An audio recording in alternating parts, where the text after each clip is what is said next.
needed some of the early issues of Justice League, and I saw this guy in Texas was selling a copy of Brave and the Bold number 28, the first introduction of the Justice League of America, for a quarter. So I sent him a quarter, and he sent me Justice League number 28 with a little drawing of a kind of a barbarian in armor and a little note that said, "Hi, my name is Hard. I like funny books too. Do you like The Shadow? I like The Shadow." And we started corresponding. At this time, John Fitzgerald Kennedy was in the White House, so it'll give you an indication of how very, very old we both are. I still have that Brave and Bold number 28, which is now worth like $50,000.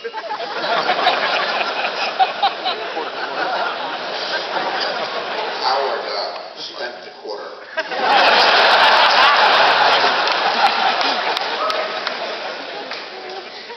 But we corresponded for many years after that, sometimes with Bradys, several letters a week. Long letters too, written on old manual typewriters or handwritten.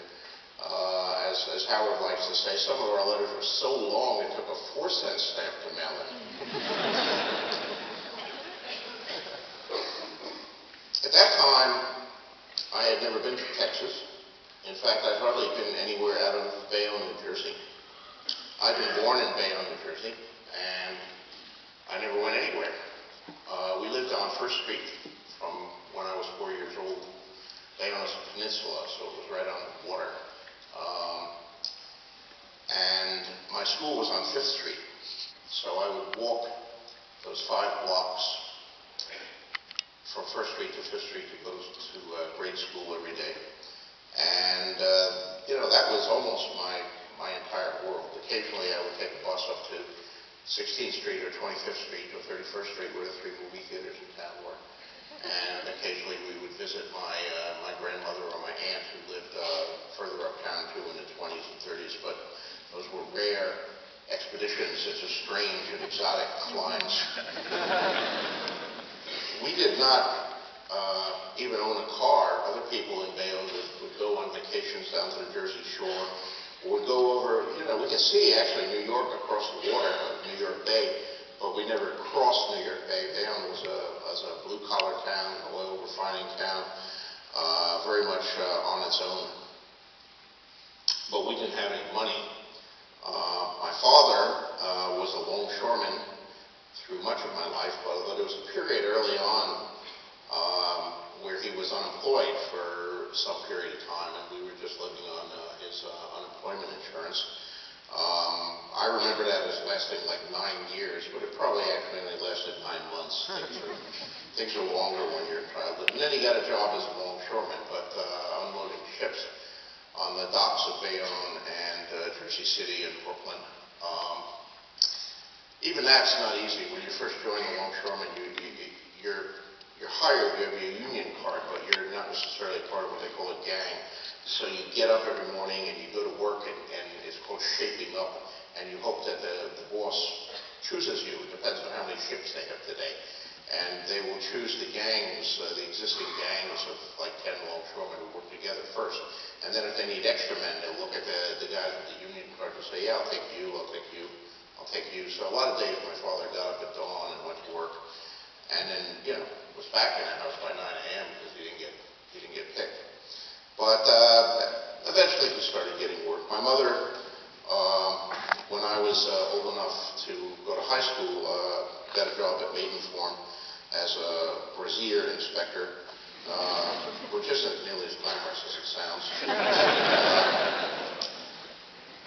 She actually came from an old Bayonne family, the Bradys, Irish family that had once been very important in Bayonne and had owned a tavern, and her family had owned a couple houses, and there was a dock where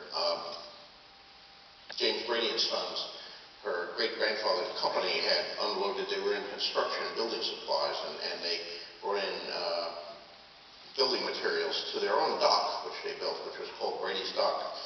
And as it happened, it was right across from the apartment building where I spent my youth, the projects, because the Depression had ruined the Bradys. They'd lost everything, all their money, and Brady's dock. So now it was the city municipal dock. But I heard the family history, so I knew that across the way was this dock, which now belonged to the city, but it once been ours. So there was this whole sense of vanished legacy, and I think some of the tales that my mother would tell me of the Bradys and their greatness and their fall into poverty and ruin imbued me at a very early age and gave me my tropism that you may see in my work toward aftermaths and sunsets and the melancholy ruin of great civilizations.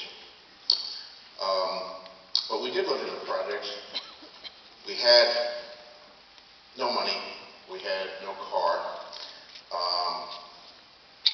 We might have been able to afford a beat-up old car. Some of the other people in the projects did, but my father, Smokey, as he was called, was really strongly against drinking and driving.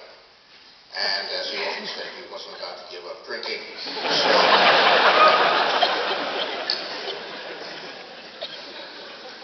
So there was none of that. I did hear about other places beyond Bayonne, even before hearing about Texas and meeting some people here through Howard. Bayonne was a peninsula, as I said. We had New York Bay on one side of us, with Manhattan on the other side of New York Bay, and on the other side of us was Newark Bay, with Newark opposite that. And connecting these two great harbors was a deep water channel called the Kilbon Cove.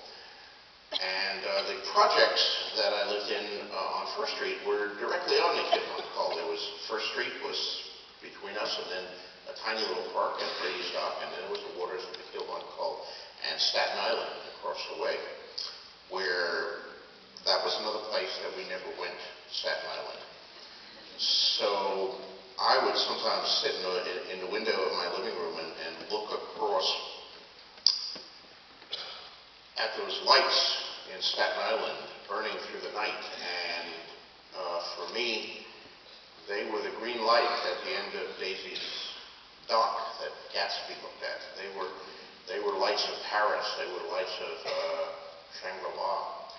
They were all the distant places that you could go to, and I would dream that someday when I was growing up, I would go beyond the 5 blocks where I lived, and I would see the fabulous sights of Staten Island for myself. Some things are best dreamed of than actually lived. My father was not a reader. I don't know if he had ever read a book in his life after graduating from high school, which was the furthest he went. My mother did read to me. She read to me when I was a kid. Beatrix Potter books and other children's books at the time. Flopsy, Mopsy, and Cottontail. I remember there was one book about a weasel that terrified me, giving me a fear of weasels that has lasted me to this day. But I was initially not a reader as a child. It was really not part of the project's culture. None of my early friends were readers themselves, and of course I learned to read. I was always a good student. I was smart. So I would learn to read in school. Now, you are young people here, disgustingly so. My generation, as Howard can attest, we learned to read with these books that they called readers in school, which were all about these kids named Dick and Jane and Sally, and they lived in like some suburb somewhere, I don't know. They were nice houses, and they had a dog called Spot. And Dick and Jane and Sally, it's like run, Spot, run, see Spot, run, Spot, run. And, even at like 7, I knew this was kind of boring and stupid. I also didn't know anyone who was like Dick and Jane and Sally, who lived in those kind of houses and those kind of neighborhoods. Certainly the streets of Bayonne, New Jersey, where I was playing like stickball with parked cars as the bases. It's very difficult when you're playing stickball and using parked cars, and suddenly second base, someone gets in it and drives it off. Ruins the whole game. But I don't imagine that Howard living in Grand Prairie and all that had much in common with Dick and Jane and Sally either, or indeed anyone. Sometimes I really wonder about whose idea was to foist these readers off on an entire generation of kids, because they were used nationally. What the teachers who selected Dick and Jane and Sally, I guess they were simple, repetition, same words over and over again. See, spot, run. See, spot, run. That's all Spot ever did. He never bit Sally or anything.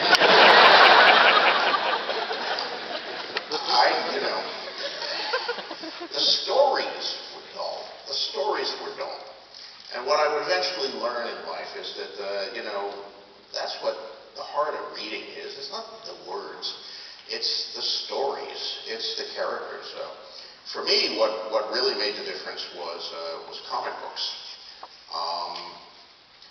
While Dick and Jane and Sally were boring the pants off me in school, I started picking up some comic books. And in those days, in the 50s, man, there were all sorts of great comic books out there. There were superhero comic books, of course, like Batman, Superman, Flash, Green Lantern.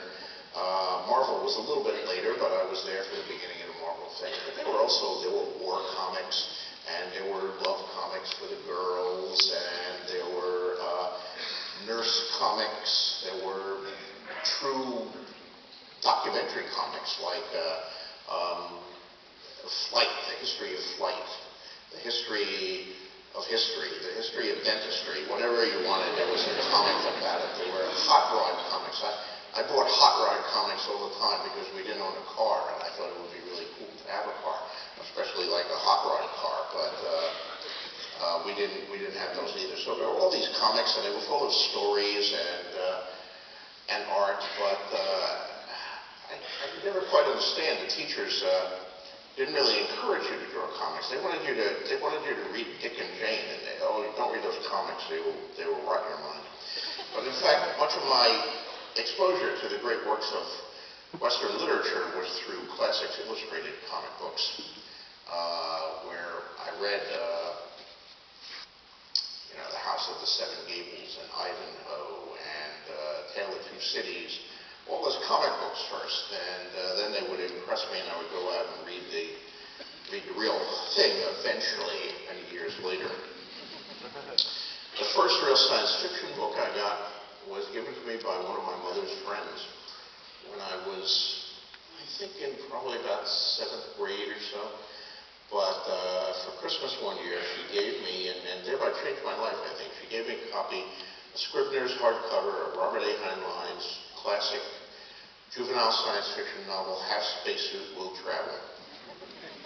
Heinlein wrote these juvenile books, as they were called. Now we call them young adults, but in those days it was just juveniles.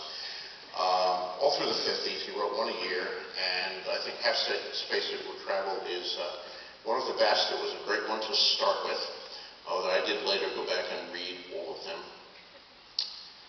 And it was an amazing story. It's about a kid named Kip who works in a malt shop, and he's like a high school kid and all that. And he never goes anywhere, just like me in Bayonne. Kip can never get out of this small town, but he dreams of going to the stars, going to the moon, which is about as far as human beings have gotten at this point in Heinlein's future.